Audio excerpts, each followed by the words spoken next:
At Cerberus, Steve also worked hard on another issue that I dealt with firsthand as U.S. Ambassador to Japan, and that's helping the United States and our partners counter China's threat in 5G telecommunications by investing in commercial alternatives to Huawei and other Chinese telecom companies. Here again, Steve recognized a strategic challenge to the United States and sought to counter and minimize the influence and access that China could gain from control over spectrum and telecommunications infrastructure.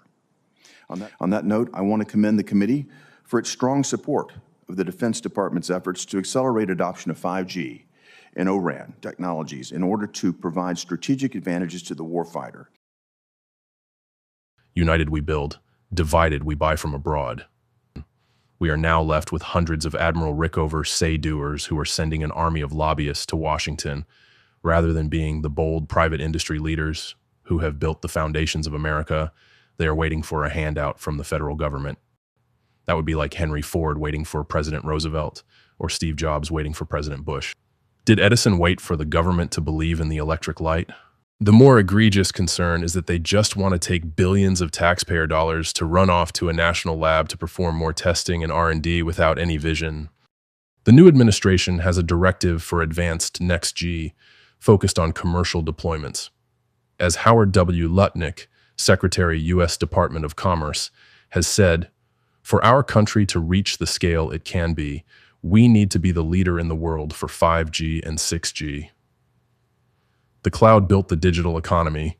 Intelligent infrastructure will build the physical one, connecting the world to intelligence. Time to usher in our next golden age and start to build today. We lost the 5G wave. We lost it through technology. We lost it through policy. We lost it through bad strategic thinking. It is incredible what happened, and we simply cannot allow that to happen. And we're still struggling to regain that territory. It's going to be rough. Right. It's going to be super rough. We have an opportunity with 6G. Right. Because 6G because is of going AI to also. That's right, because of AI also. And so for our country to really reach the scale that it can be, for it to be successful, we need to be the leader in the world of 5G and 6G. So new era we're entering in. From eVTOLs, drones, autonomous vehicles, to space travel, we're in a global race to out-innovate and out-compete the rest of the world.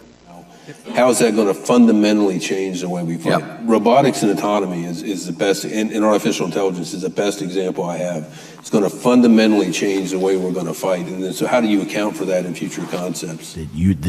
The UAV thing we're seeing, unmanned aerial system, is really the leading edge of a major tech disruption of the land domain. So it's going to be UAVs and robots. And how do you... And then the really big one that I think is really going to be revolutionary is the nexus of humans and machines.